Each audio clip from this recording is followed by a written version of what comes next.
Dani el Pequeño Rojo López había ganado la versión del WBC de la Corona de Peso Pluma en 1976 y nadie le envidiaba el título. Esto se debió a que López, contrariamente al estereotipo del despiadado artista del nocaut de un solo golpe, era un tipo tan agradable como podrías conocer en el boxeo. Respetuoso y sin pretensiones, el Pequeño Rojo se dedicó silenciosamente a sus asuntos, lo que implicaba repartir algunas manos derechas destrozadoras a sus oponentes, aunque a menudo no antes de ser un poco maltratado él mismo. La historia de Dani López es una que hemos escuchado muchas veces antes, una que casi redime la raqueta brutal y desgarradora llamada pelea de premios. El boxeo le dio a Dani un medio para hacer algo de sí mismo, para superar su infancia empobrecida. Creció viviendo con 7 hermanos en una choza de 2 habitaciones en una reserva nativa y pasó un tiempo en la cárcel por asalto y agresión antes de ser trasladado a un hogar de acogida. Su hermano mayor Ernie boxeó y eventualmente desafiaría al gran José Nápoles por el título mundial de peso welter, por lo que cuando Dani tenía 16 años, simplemente decidió seguir el mismo camino. Abrazó toda la disciplina y el trabajo duro que exige la profesión y desde entonces no hubo más problemas con la ley. 5 años después de convertirse en profesional, y con victorias sobre Chucho Castillo y Rubén Olivares en su palmarés, allí estaba, en gana de todos los lugares, aplastando a David Cati por el Campeonato Mundial de Peso Pluma. El reinado del título de López se distinguió por las emociones que le dio a los fanáticos del boxeo, tanto cuando recibía el castigo como cuando lo repartía.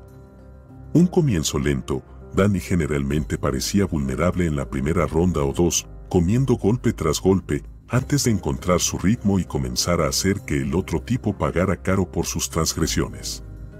Muy pronto siguió un nocaut de rayo, cortesía de su cacareado centro de derecha. Los principales ejemplos fueron sus combates con Ken Yendo o Juan Cos.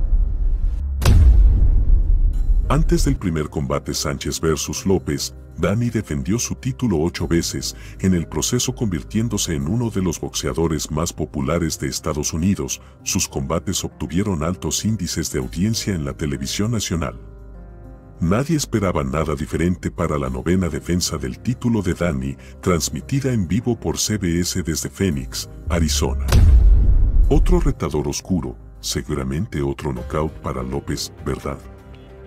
Pero no funcionó de esa manera. Nadie al norte de la frontera podía saberlo en ese momento, pero Salvador Sánchez, de 21 años, era mucho más que otro contendiente.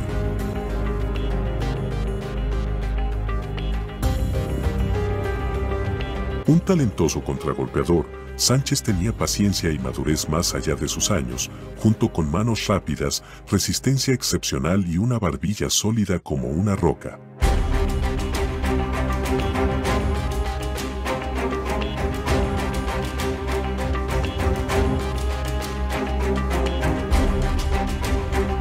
Ya en la segunda ronda, parecía que iba a ser una tarde larga y dolorosa para López, ya que el retador conectaba con demasiada frecuencia con golpes de poder dañinos, especialmente la contraderecha.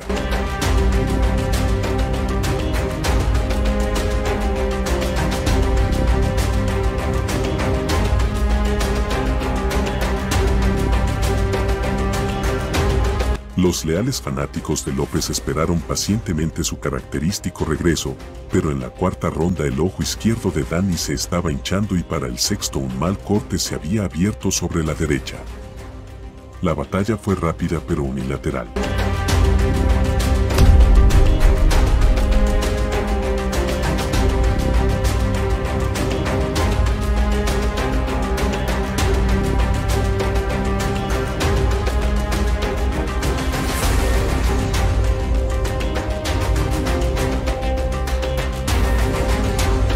Rebotando en las puntas de sus pies, Sánchez se movería con la fría eficiencia de un asesino sin remordimientos para aterrizar su gancho izquierdo o contraderecha y luego, con la misma rapidez y suavidad, moverse fuera de alcance.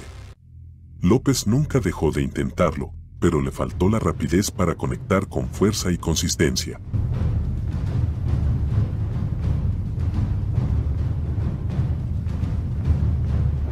En la 7ª ronda, La acción se calentó cuando Sánchez, sin temor al poder de Dani, eligió pararse y comerciar, y el pequeño rojo hizo lo de siempre, llevó la pelea al retador. Pero mientras ambos hombres lanzaban grandes golpes, el único que anotó tiros limpios fue Sánchez. Al final de la ronda, una derecha por encima de la derecha dobló las rodillas del campeón.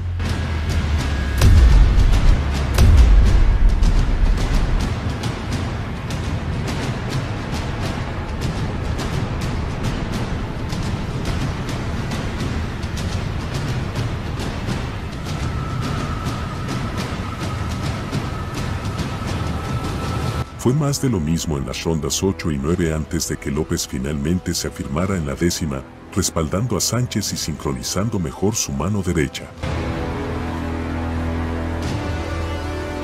Pero no pudo lastimar al imperturbable retador, y la siguiente ronda vio un regreso a una paliza clínica de Sánchez. La gran cantidad de golpes limpios y agudos que López estaba recibiendo tenía que ser alarmante tanto para sus fanáticos como para su esquina, sin mencionar a los millones que miraban en vivo la televisión. Pero, como todos sabían, el pequeño rojo no dio tregua. Su única esperanza ahora era que Sánchez se cansara, pero el mexicano apareció tan agudo en la ronda 12 como lo hizo en la primera. En este punto, estaba lastimando a López en casi todos los intercambios, pero Dani nunca dejó de tratar de conseguir el único pez gordo que podría cambiar las cosas. En la ronda número 13, dos derechas limpias tambalearon al campeón una vez más, y el árbitro, sabiendo que López tenía que ser salvado de su propio coraje, se interpuso entre los peleadores para levantar la mano de Sánchez.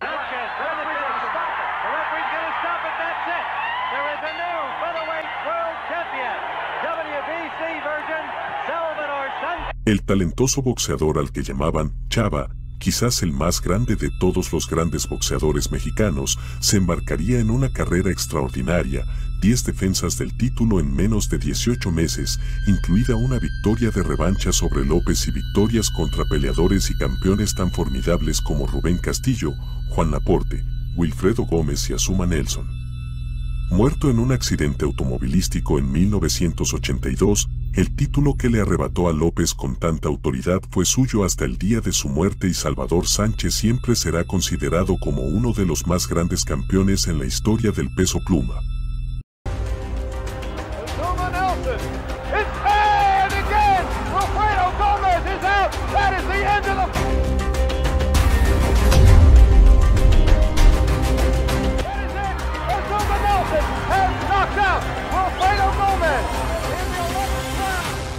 Está esa vieja pregunta de la década de 1960, ¿y si hubiera una guerra y no viniera nadie?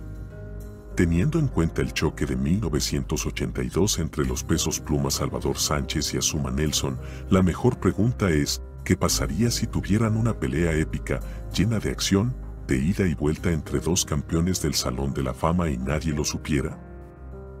En el boxeo, es fácil enfadarse por todos los fantásticos combates que nunca hubo o que nunca habrá, pero los fanáticos de las peleas desde hace mucho tiempo saben que siempre es mejor estar agradecido por lo que obtienes que preocuparte por lo que los crueles dioses del boxeo te niegan. Y así, casi 4 décadas después, podemos mirar hacia atrás con renovado aprecio por la pelea de ensueño que fue entre dos grandes campeones, Nelson y Sánchez. Por supuesto, los fanáticos y los expertos deben ser perdonados por no reconocer en 1982 lo que realmente fue un combate de primer nivel entre Sánchez y Nelson. Después de todo, nadie fuera de Ghana sabía nada sobre Azuma, quien tenía un récord miserable de 13 peleas y fue contratado como reemplazo de último segundo del principal contendiente Mario Miranda. Aparte de poseer el título de peso pluma de la Commonwealth, no poseía ninguna cualificación para competir por un campeonato mundial, y mucho menos una pelea con el hombre considerado como uno de los mejores en este deporte. Como resultado, menos de 6,000 se presentaron en el Madison Square Garden esa noche. A diferencia de Nelson, Sánchez, con solo 23 años, entró al ring con el manto de la grandeza ya sobre sus hombros. Desde que se convirtió en profesional en 1975, su carrera se había movido rápido, casi tan rápido como los autos deportivos que amaba conducir. Peleaba con frecuencia, al menos 6 peleas por año, y desde que derrotó a Danny López para ganar la corona de peso pluma, logró 8 defensas del título en solo 2 años. Su emocionante victoria por nocaut sobre Wilfredo Gómez cimentó su estatus como el mejor libra por libra. Uno de los mejores. El promotor Don King había comenzado recientemente las negociaciones para una super pelea de grandes sumas de dinero entre Sánchez y el rey de los pesos ligeros Alexis Argüello, y en este punto realmente no se sabía hasta dónde podrían llevarlo los talentos del joven Salvador. Habiendo aparecido en las cadenas de televisión en casi todas sus victorias de títulos, el público estadounidense había llegado a admirar su precisión en los contragolpes, su mentón de granito y su excelente resistencia. Para sorpresa de todos, necesitaría todos estos atributos para superar el valiente desafío de Azuma Nelson en uno de los combates más emocionantes en la historia de la división. Desde el campanazo inicial, Nelson, sin nada que perder y un ruidoso contingente de compatriotas ganeses en las gradas cantando y vitoreando, fue un torbellino de energía cinética, atacando con abandono y disparando grandes tiros desde todos los ángulos.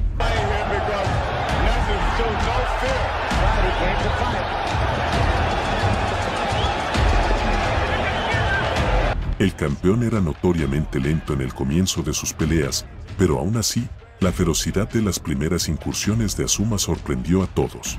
Estableciendo un ritmo implacable, anotó con ganchos de izquierda en los primeros segundos y luego siguió con fuertes manos derechas detrás de un jab agresivo. Un golpe de derecha sacudió a Sánchez cerca del final del primer asalto y Nelson saltó para conectar con ambos puños, incluso invitando a los fanáticos a un improvisado movimiento de Ali entre ráfagas de golpes.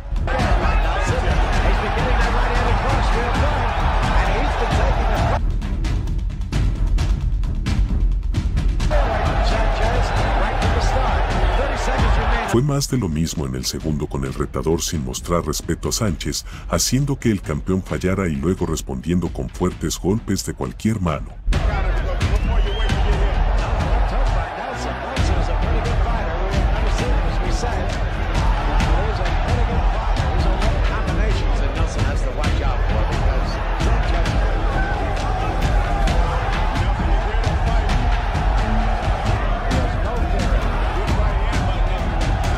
El recto de derecha demostró ser el arma más efectiva de Nelson y, por lo tanto, el siempre paciente y astuto Sánchez buscó contrarrestar con el gancho de izquierda y temprano en el tercero, uno rígido dobló las piernas del retador, un presagio de lo que vendría.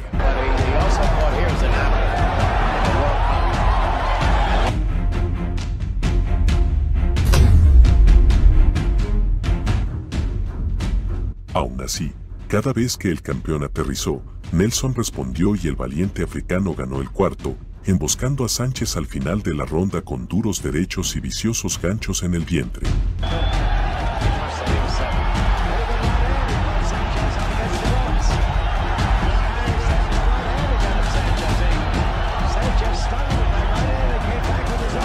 Un uppercut al ras seguido de una izquierda al estómago pareció desinflar al campeón y después de la ronda se quejó en su esquina de que se sentía débil.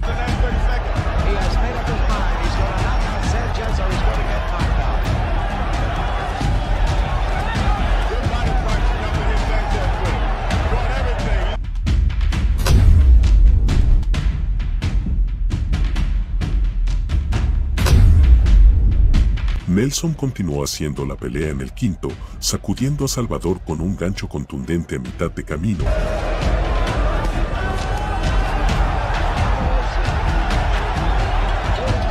El último minuto de la ronda fue una pelea de pies a cabeza.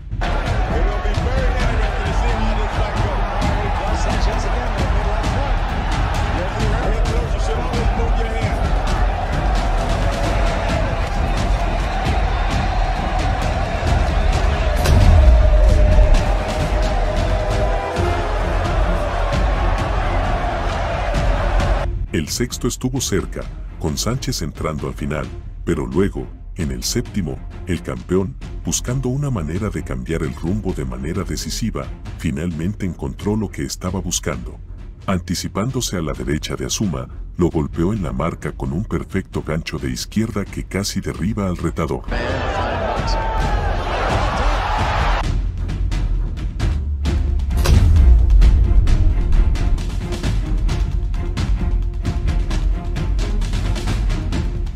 Nelson herido tropezó y luego se fue mano a mano, lanzando tiros salvajes, pero como el cirujano que supuestamente quería ser después de que terminara su carrera en el boxeo, Sánchez capeó con calma la vorágine de golpes para conseguir otro gancho corto y preciso. Esta vez el golpe envió a Azuma a la lona.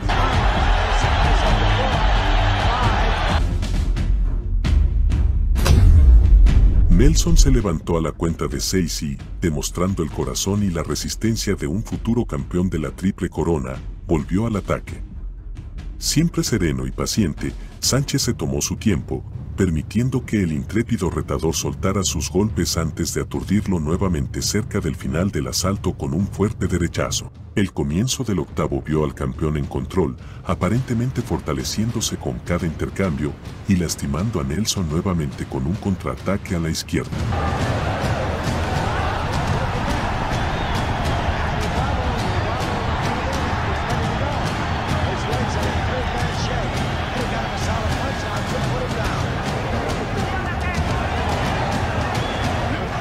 En el noveno, trató de boxear a Nelson, explotando su mejor movilidad y mayor alcance, pero el retador lo presionó, obligándolo a una serie de brutales intercambios internos en los que Sánchez, quirúrgicamente, volvió a conectar 3 contragolpes de izquierda a la mandíbula de Azuma.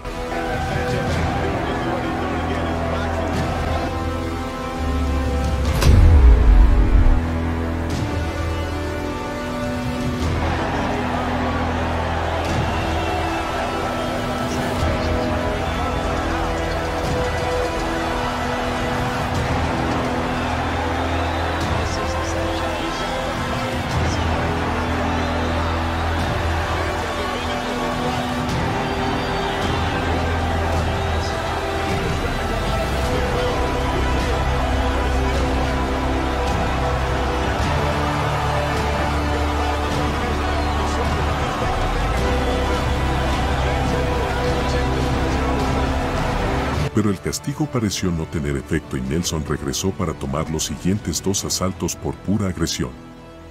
En el último minuto del 11º, los 2 guerreros se enfrentaron y el inexperto africano, para sorpresa de todos, sacó lo mejor de él, aterrizando con golpes fuertes en la cabeza antes de tambalear brevemente a Sánchez con un gancho de izquierda en la mandíbula.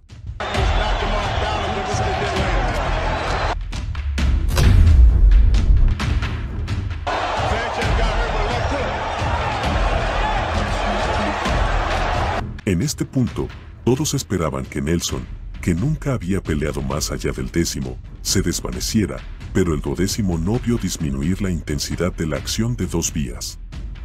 Y cuando el retador tomó el 13º con la fuerza de su ataque de pelea, sus manos derechas obligaron a Sánchez a retirarse. Los incrédulos reporteros y asistentes comenzaron a darse cuenta de que Sánchez versus Nelson podría resultar no solo una guerra inesperada para la historia, sino también un trastorno trascendental.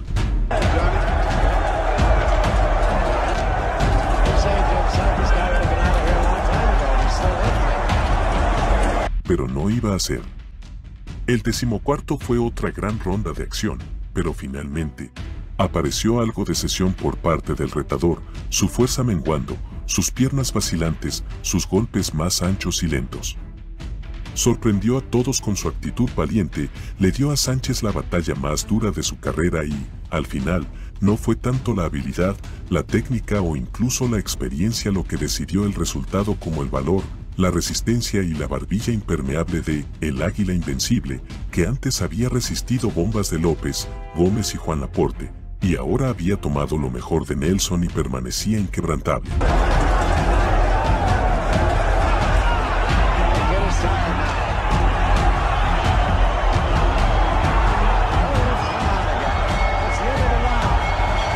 Cuando comenzó la ronda final, el valiente retador presionó una vez más, obligando a Sánchez a las cuerdas y soltando sus manos, pero al mismo tiempo dejándose abierto para los contraataques mortales de Salvador.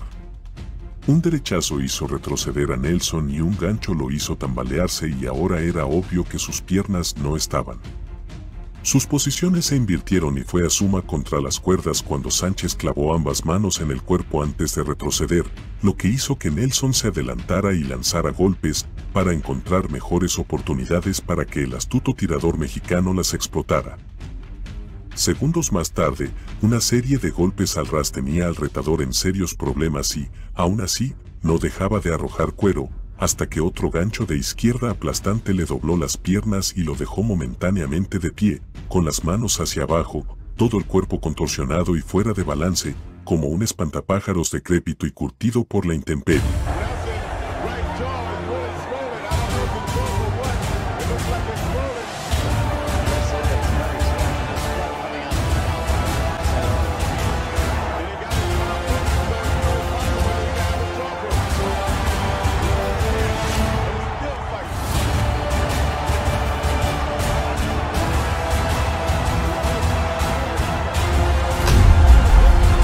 Dos izquierdas más finalmente obligaron al obstinado retador a colapsar, pero, increíblemente, Azuma inmediatamente se puso de pie y le hizo señas a Sánchez para que regresara, para que siguiera peleando, como si la caída nunca hubiera ocurrido.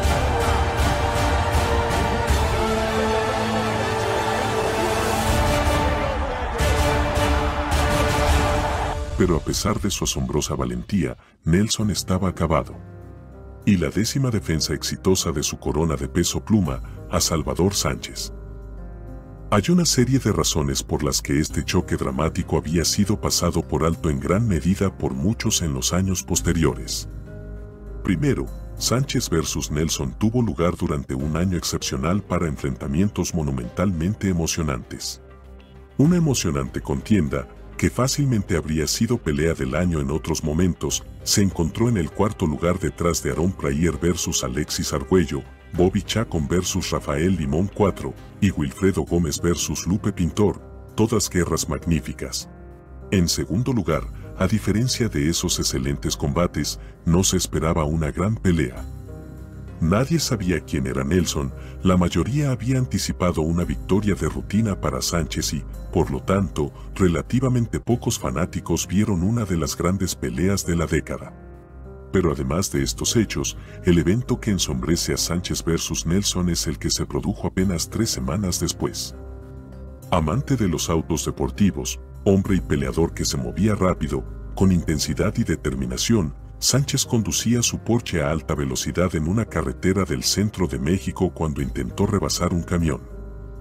De alguna manera calculó mal, se estrelló contra un segundo camión y Salvador Chava Sánchez, el campeón de 23 años con un potencial aparentemente ilimitado, el conquistador de López, Gómez y Nelson, murió instantáneamente.